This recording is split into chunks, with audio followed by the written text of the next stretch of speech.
1200 kilo கல்லு ஒரு தனி மனுஷன் தூக்கினான். என்னடா வளர்றானே தோணுதா? Yes, 1200 kilo. நம்ப முடியல, நம்பித்தான் ஆகணும். ஏன்னா அவர்தான் உண்மை. யார் அவன் அவ்வளோ பெரிய பயில்வானான்னு கேட்குற அந்த வார்த்தையில இருக்க அந்த பயில்வான் அவர் தான், காமா பயில்வான். அந்த 1200 கிலோ கல்ல தூக்குற அந்த மனுஷன் தான் வாழ்நாள 10,000க்கும் மேற்பட்ட மல்யுத்த போட்டிகளில் சண்டை போட்டிருக்காரு.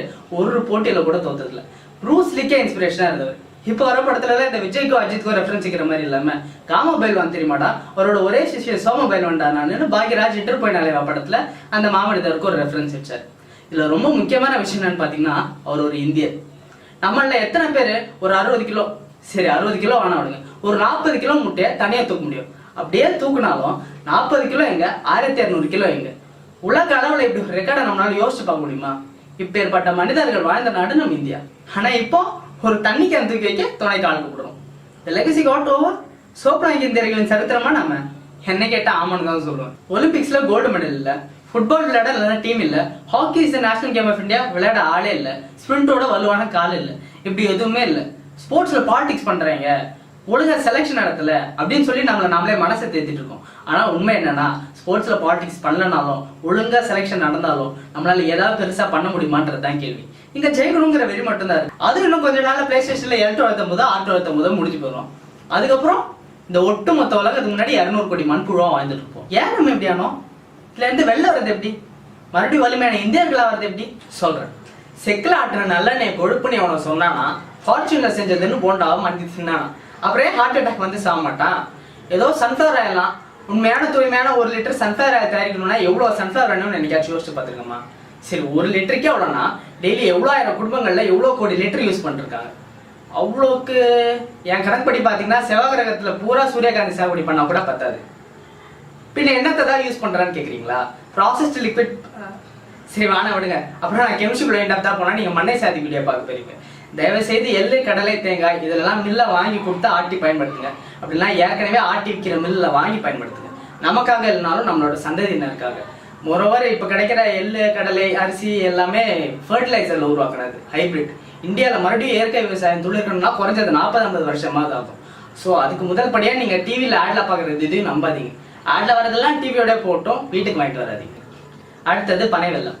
இங்க பனை மரங்கள்லாம் ஆஞ்சிட்டே வருது, ஏன்னு யோசிச்சுமா? இந்த சங்கர் படத்துல வர மாதிரி நாட்டை காப்பாற்றணும்னு அவசியம் இல்லை, பனை மரங்களை காப்பாற்றினாலே போதும்.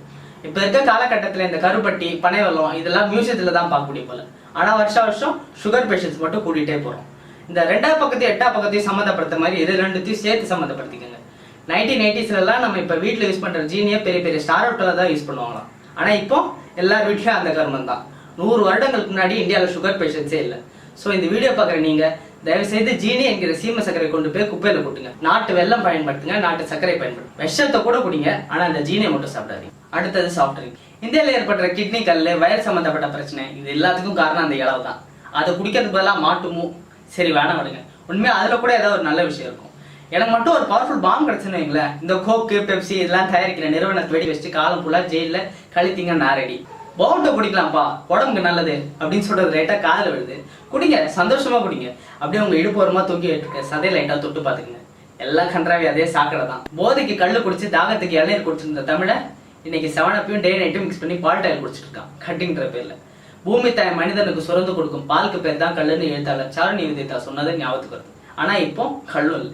இதுக்கு பின்னாடி பிசினஸ் மேன் இருக்கா, அரசியல்வாதி இருக்கான், பொலிட்டீஷியன் இருக்கான் அப்படின்னு நம்ம பேசிருக்கல 10 பைசா கூட பிரயோஜனம் இல்லை. கன்றாவி எந்த நாயும் இருந்துட்டு போறான். ஆனா நாம மாறிட்டா அவ எல்லாத்தையும் கொண்டு போய் குப்பையில தானே குட்டி ஆகணும். சரி ரொம்ப பேசிட்டேன், டயர்டா இருக்கு. என்னைக்கு இப்ப நான் எங்க போவேன்? பரவாயில்ல, நான் 2-3 டம்ளர் தண்ணி குடிச்சு என் தாகத்தை தீர்த்துக்கிறேன். ஏன்னா எனக்கு என்ன விட என் வருங்கால சந்ததியினர் தான் முக்கியம். உங்களுக்கு எப்படி? இப்ப நான் சொன்ன எல்லா விஷயத்தையும் நம்ம கரெக்டா ஃபாலோ பண்ணாலே நம்ம மறுபடியும் வலிமையான இந்தியர்கள் ஆகிறதுக்கு குறைஞ்சது 3 இல்ல 4 ஜென்ரேஷன் ஆகும். ஏன்னா யாருக்குமே அவ்வளவு கேவலமா இருக்கு நம்ம ஜீன்லாம். உங்க பையனா பொண்ணா இனிமேல் லேஸ் பாயிட்டு வேணும்னு ஆரம்பிச்சா காலங்களே 2 வைங்க. ஏன்னா இந்த jelly, cream biscuit, chips packet, Boost, Complan, Horlicks இது எல்லாமே சொப்லாங்கி இந்தியா உருவாக்குனதுல முக்கிய பங்கு வச்சுன்றத மறந்துடாதீங்க. ஃபுட் கோர்ட்ல உட்காந்துட்டு பீஸா பர்கர் தின்றதெல்லாம் பெருமையா நினைக்காதீங்க. ஏன்னா யூனிசெஃப்ல வேர்ல்ட்ஸ் பெஸ்ட் ஃபுட்னு சொன்னது நம்ம வீட்லயே தான். ஃபாஸ்ட் ஃபுட் பின்னாடியே போயிட்டு ஃபாஸ்டா போய் சேர்ந்துடாதீங்க. ஸோ இனிமேல் ஆடம்பரத்துக்கு பின்னாடி போகாம பழங்கால உணவு முறைக்கு மாறும். காமா பயில்வான் ஒரு நாளைக்கு 5-6 முன்னாட்டு கோழியும் 8 லிட்டர் சுத்தமான பாலும் குடிப்பாராம். மனுஷன் பிராய்லர் கோழி ஆரோக்கிய பால் குடிச்சிருந்தா சத்தியமா ஒரு புல்லுக்கட்டு கூட தூக்கிட மாட்டார். பிராய்லர் கோழி இதை பத்தி ஒரு விஷயம் சொல்லணும். பொண்ணுங்க சீக்கிரமே ஏஜ் அட்டம் பண்ணி வீட்டுல ஆள் இல்லாதப்போ இல்ல லாட்ஜ்லயோ எல்லா கர்மத்தையும் சீக்கிரமே அட்டம் பண்ணி கடைசியில என் கருப்பு என் உரிமைன்னு சொல்ற அளவுக்கு கொண்டு போய் விட்டுருச்சு. ஆம்பளை 30 வயசுலேயே கழுடு தட்டி போட்டுரும். ஸோ இனிமேல் பிராய்லர் கோழி கடை செய்ய போனால் மூஞ்சி திருப்பிக்குங்க. Because broiler is just word. ஆனால் நாட்டுக்கோழி இஸ் எமோஷன். நாட்டு மாடோட பால் குடிக்கும். ஆனால் இவனுங்க ஜல்லிக்கட்டு நிறுத்தி நாட்டு மாடோட உயிரையே குடிச்சியா போட்டுட்டானுங்க. இப்பெல்லாம் ஆப்பிள் பழவலான்னு இருக்கு, ஆனால் சுரண்டி பார்த்தா ஃபுல்லாக வேக்ஸு. இப்போ இருக்கிற திராட்சை தர்பூசணி எல்லாத்துலேயும் கொட்டையை காணும். கேட்டால் பார்த்தனோ கார்பிக்கு சீட்லெஸ். ஒரு கொட்டை இல்லாத பழத்தால அடுத்த ஒரு உயிருள்ள செடியை உருவாக்க முடியாது. அதே கதி தான் இதை சாப்பிட்ற நமக்கும். எங்கள் ஊரில் ஒரு தாத்தா 98 வயசுலயும் நல்லா ஆரோக்கியமாக இருக்காரு. ஏன்னா அவர் டெய்லி 10-15 கிலோமீட்டர் நடந்துட்டு இருக்காரு.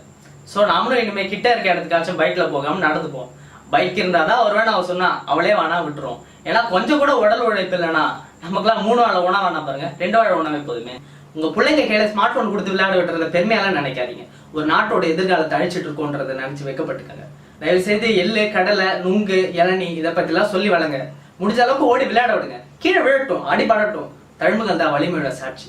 நான் இவ்வளவு நேரம் பேசியிருக்கேன். நான் சொன்ன விஷயத்துல அட்லீஸ்ட் ஒரு விஷயத்த நீங்க ஃபாலோ பண்ணா கூட நம்ம எதிர்காலத்துக்கு ஒரு நல்ல முன்னோர்களா இருப்போம்.